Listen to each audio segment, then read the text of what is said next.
Hi guys, and welcome to week 1 of November. So as you know, week 1 is Magical Theory week. So today, Tuesday, we'll be doing Magic Theory, and on Friday we'll be doing Mentalism Theory. What I want to discuss today was the idea of, well, two ideas really. One is the idea of allowing yourself to be lucky, and the second is about originality and putting your own twist on magic.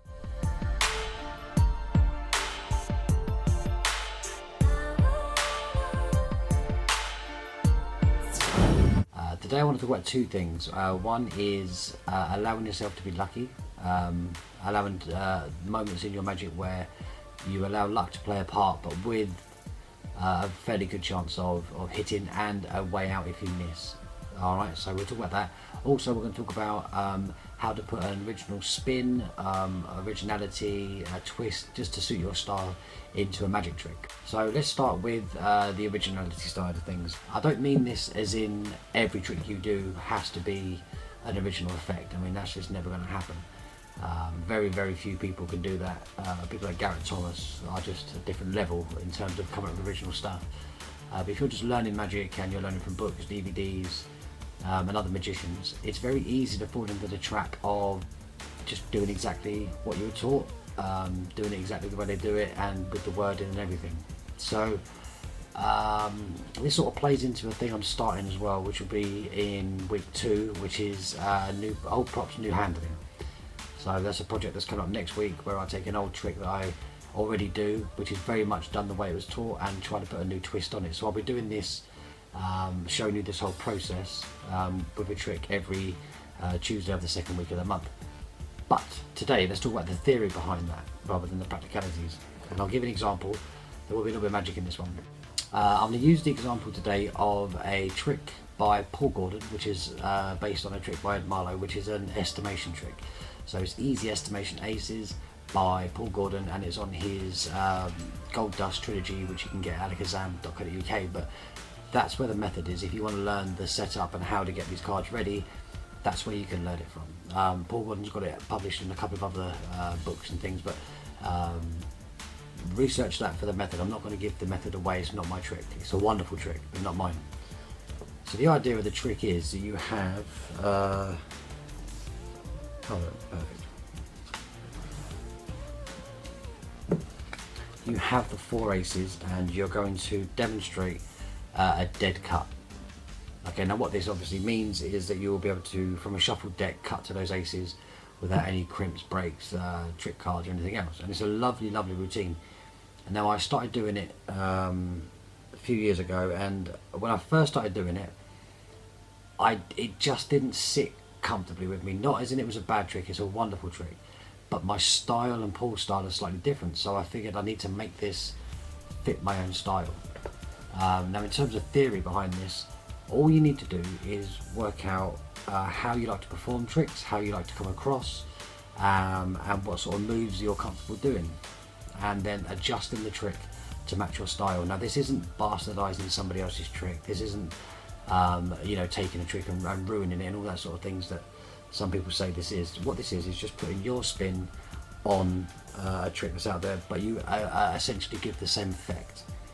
So I'm going to show you both versions, and you can see what I did, and I'll explain why I did it. So this is what we're going to talk about, the theory about why I change things and how I change them and so on.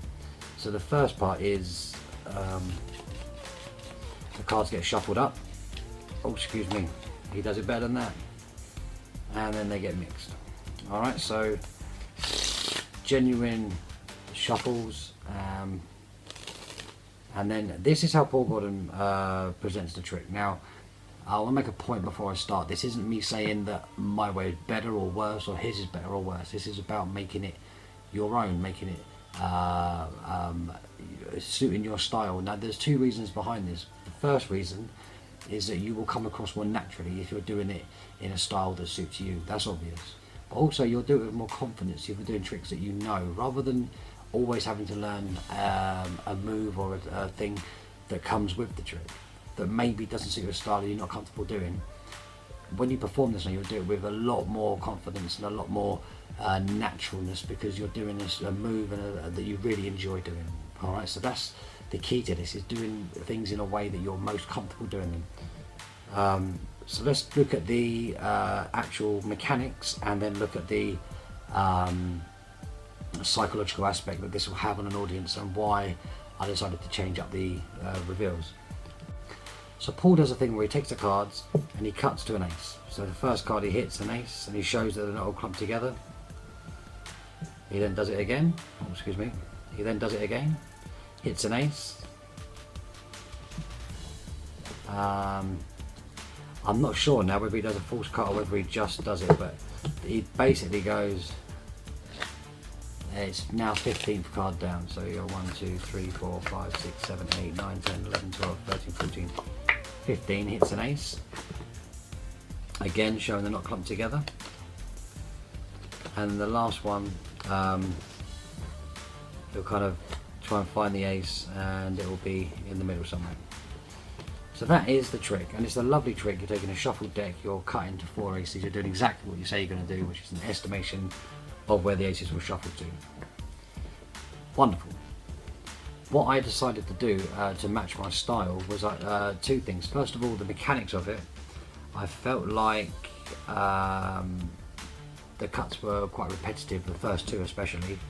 I felt like, for me, I'd like the spectator to be more involved rather than a piece that they just watch.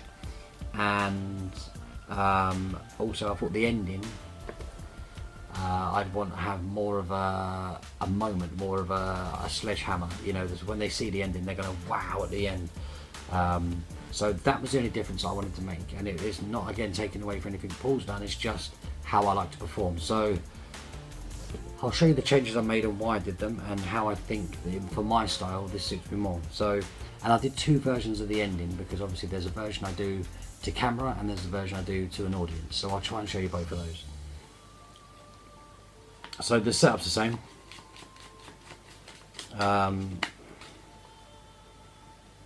You show the cards are genuinely being shuffled, so I can catch on camera. Yeah, so you can say that they are genuinely going in. There's no funny business going on. Now at this point, and this is where I'm talking about my second thing today, about allowing yourself to be lucky. What I do with the first section here is I allow I ask the spectator to cut the deck. I'll say you're going to try and cut to an ace. It's easy if you don't think about it. Just take the cards, give them a little cut. Now, when I'm being lucky, I've got a fair few positions in the deck where I'm going to be successful with this. Now, I need to put the idea in the spectator's mind of where to cut, but without giving them too many instructions. So I want them to cut less than half. That's the key to this. So I say, give the cards a little cut. Now, they might miss it. There's a good chance they'll miss it, but there's also a fair chance that they'll hit. And I would say it's 6 or 7 out of 10. It's over half that they do hit it with that little nudge. All right, so just allow yourself to be lucky, because if you miss, doesn't matter. Let me show you. So I say, give the cards a little cut. Now, if I give the cards a little cut and don't think, less than half, I've managed to land on one, and they will as well. If that happens, perfect. You crack on. All right. If they miss, if they go give the cards a little cut and they cut here and they miss it, all I say is it's tough, isn't it? You know, when you haven't learned how to do this, it's almost impossible to hit those aces. The chances of you hitting the ace are minimal. There's only 4 in there. This does two things. One, it shows that what you're about to do is very skillful. It kind of in their mind allows them to think, wow, if he gets these, I mean, I've just tried it, you know, he just told me it was impossible. So it heightens the skill level and the effect of the trick. Secondly, it makes perfect sense that you then do the cut for them, so it doesn't feel like a failure. So that's what you want to look at when you're doing this. Allow yourself to be lucky, and I'll do a couple of more examples of that in a sec. Is you're doing it with a natural out. So if they miss, or whatever you're going for misses, you just keep flowing with the trick. There's no kind of like you know, as if it was you just try to be lucky and you miss. That doesn't work. But you just allow yourself those moments, and this is one of those really good examples. So they cut the cards, they hit an ace. Let's go with that perfect scenario.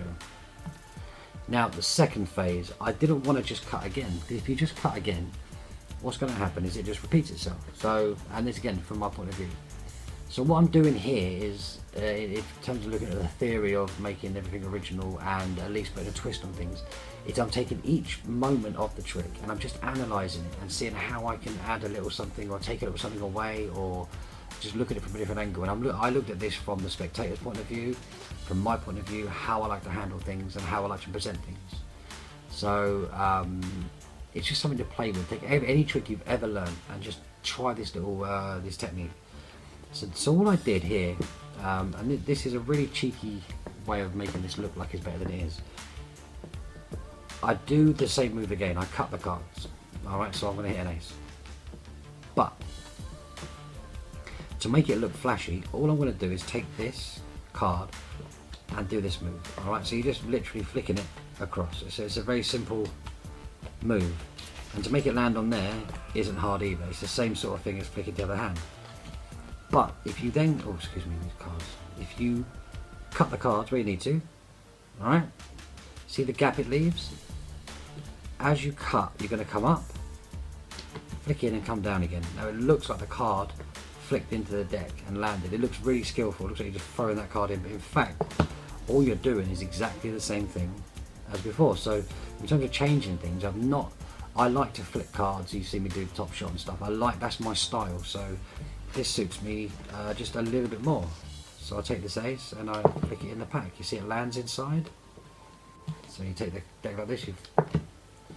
You see how it lands inside, and it looks like you just flick the card in. What they'll remember about false memories, they'll remember you just flick the card in. They won't even remember you picked them up. And you land right next to another ace. It just looks impossible again. But I've done nothing more. I've not changed Paul's handling. I've just added a little something with my flavour in it. Alright, so it's flick and it lands next to the ace. Now the third phase, you're in a position where you know where the next two cards are. Now I'm not going to give anything away. Again, it's not my routine. I'm not teaching this. Paul knows where the aces are, and he deals down to the ace. As in, he's worked out, he's estimated where it is, and he deals down and shows the ace. But again, I do a thing where I allow myself to be lucky. And in this, if you get somebody to name a number between 10 and 20, there are 5 out of the 9. Yes, you could go from 11 to 19, between 10 and 20. There are 9 numbers they can choose, and 5 of those will hit an ace. That makes no sense, but it does, if you know what I mean. 5 of those will hit. 14, 15, 16, 17, 18 will all hit. And if you're saying between 10 and 20, you're generally going to have one of those numbers. If you have one of the other numbers, there's a face or displacement, and it's all done on the offbeat, and it's fine. So essentially what I've done is make the next one the same thing. The cards get dealt down and to an ace. But rather than me giving the audience, I know where it is, and giving the impression that I know where the cards are, I let the audience member name a number, and they then tell me where it is, which just takes the same move, it's exactly the same thing, but I've just added a little bit more audience interaction and impossibility. So again, going beyond skill. Skill is dealing down to where you know the card is, even after they've been shuffled. Going beyond skill is the audience member telling you where that is without them knowing. That kind of any card, any number vibe. It's not quite any card, any number. So let's say they say 16. Alright, so they count 16. 1, 2, 3, 4, 5, 6, 7, 9, 10, 11, 12, 13, 14, 15, 16 would be their cut. As we explained, if you were to cut those cards at 16, that's how you cut off and you'd hit an ace. Okay, and again, if you've done one more, one less, you miss. Now, I'm only doing this to explain that it's a case of looking at everything you do and making it suit your style. So my style in how I like to perform is I like to give the audience as much of the credit as possible. If I'm doing a shuffleboard and they always get the 4 aces to my 4 jacks or whatever else, with the ambitious card, the snapping of the fingers, I give all the credit to them on the snap. If they don't snap, it doesn't work. I try not to make it look like I'm doing anything, because at the end of the day, they're going to give you the credit anyway. They're going to do that. Alright? So let them have this moment. They'll enjoy the trick, in my opinion, when I'm performing. They'll enjoy it much more because they're involved and they are they're doing the magic themselves. So this is my style and how I like to perform. So all I've done is tweak the trick that I already knew to match my style. So just try this yourself. The ending, and you'll see now, this is just a different hand in the same ending. You're going to. There are two ways I do this, and I'm going to show you both, just because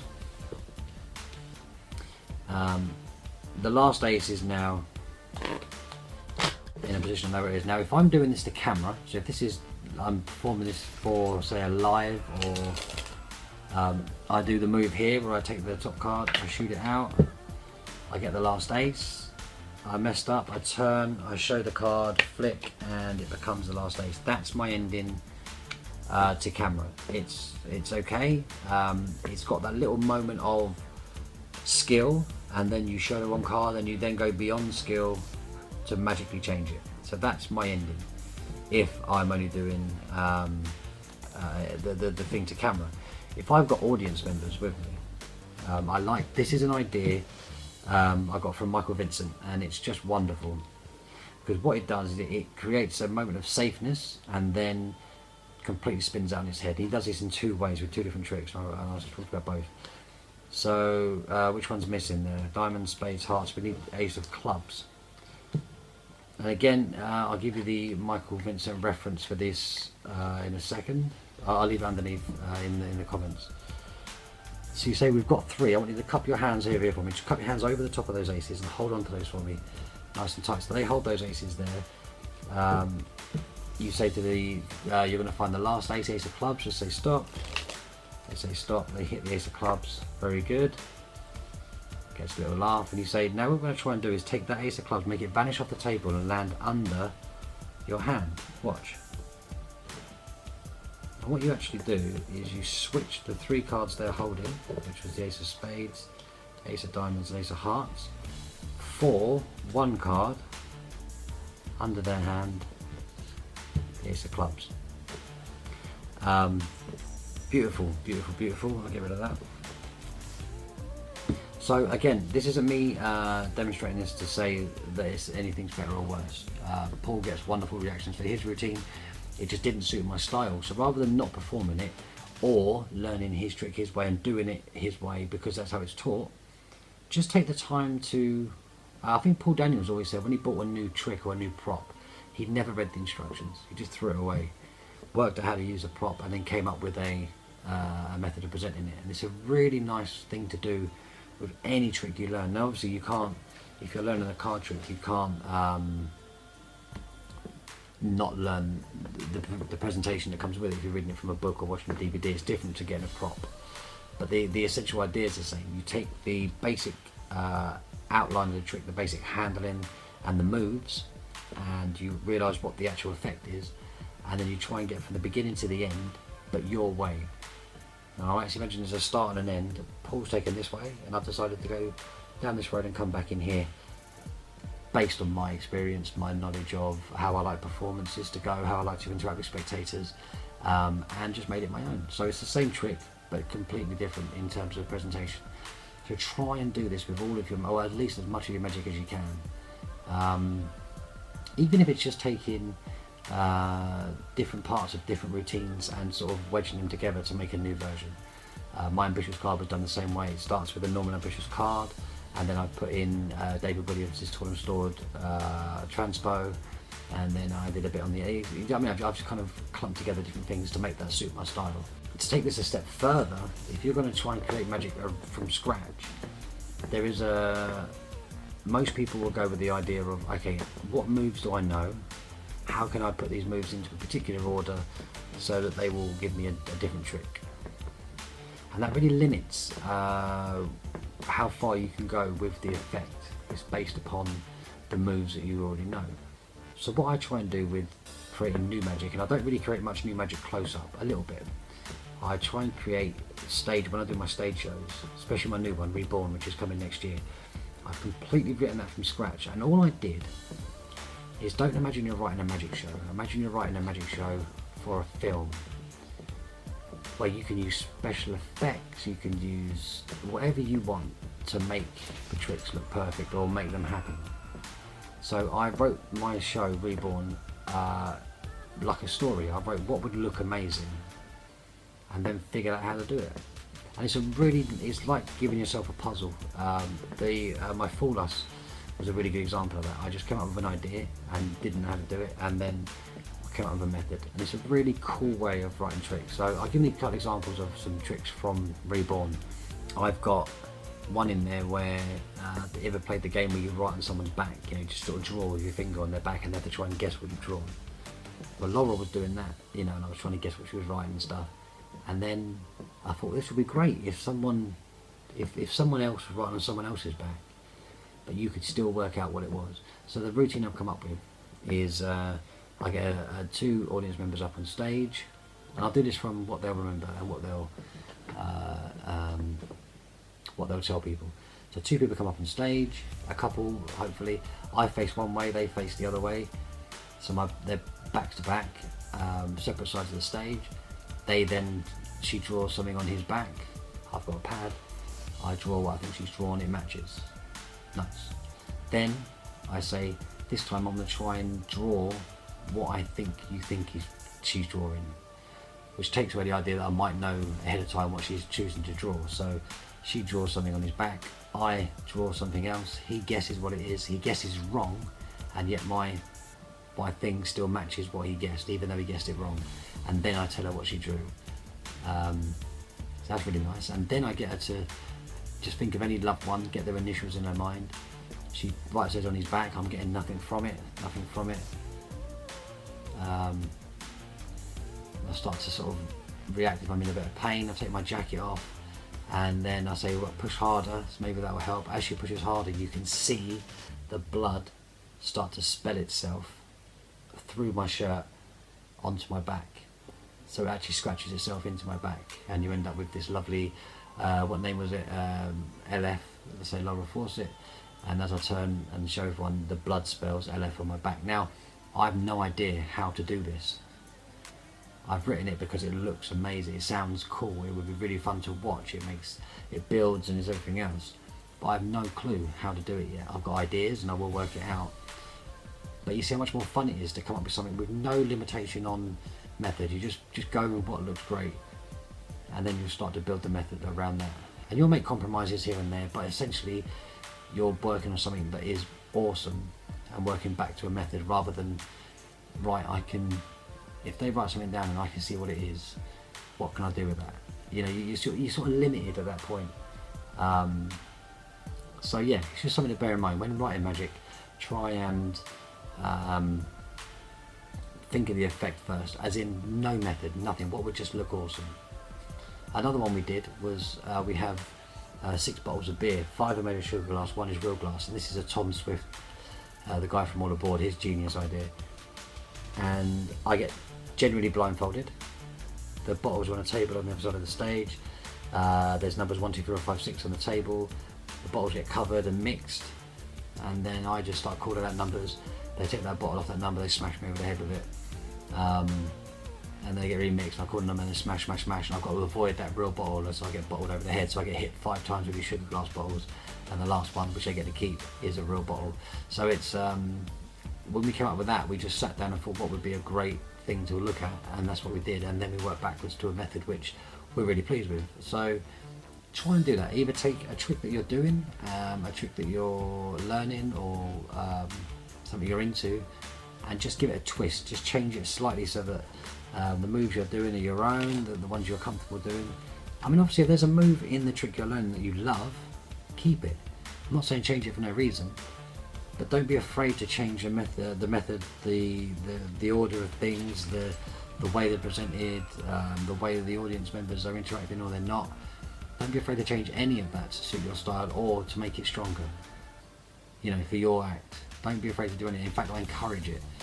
And when writing new magic, especially for stage and stand-up shows, just write a film, write a cartoon, write something that can't happen, that is amazing, that will look awesome, and then work backwards to a method. And allow yourself to be lucky. Allow those moments to happen. When you've got a card that needs to be cut to, or you need someone to name a card or name a colour, or just go for it. Just ask them to name something and hope you hit it, and just work it a little out, a little moment, a little line that if they get it wrong, you go, I don't, you know, yeah, of course, that would have been great. In fact, my note change is another example of that. I do a bill switch. then it changes to a Canadian 5, then an American dollar, then back to the English money or whatever money they give me. And I always say to people, you know, do you go abroad much? Yeah, you go anywhere in the world. Where would you go? If they say Australia, I go, yeah, oh, nice. I'm guessing it's for the sun.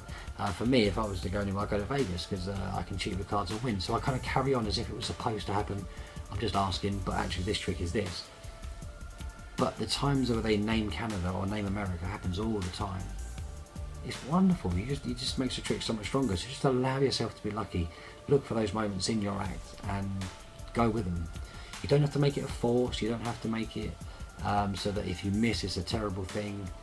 But when you hit those moments, they're just golden, and luck cannot be explained. No one's ever going to believe that you just let luck be the method. It just won't happen. So you'll have a moment they cannot backtrack or figure out, and it's just beautiful. Alright guys, I hope this has helped you with your constructing of your act and in how to make things a bit more comfortable if there's moves you don't like and presentations you're not quite sure about but you like the overall idea of the trick. Don't be afraid to change it. Let me know if you've had this experience, if you do this method, or if you'd like some more examples in the comments below, and of course I'll answer those. Again, have a chat with each other.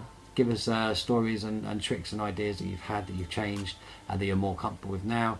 And I will see you on Friday for our mentalism theory, which is a good one. Leave a like, leave a comment, and if you're not subscribed, subscribe now and turn that notification bell on, because starting the 5th of November, the lives will start again on Sunday the 5th of November at 8 PM UK time. And there will be every Sunday 8 PM till 9 PM. where we can chat live and you can ask questions or have a chat about anything you want. If you've got any ideas about magic or questions about anything else, you can fire at me live, and I can show you a few tutorials as well on the live, because I always get deleted straight afterwards. So anyway guys, I'm going to go. Have a lovely week, and I will see you on Friday for Mentalism Theory. Cheers, peace.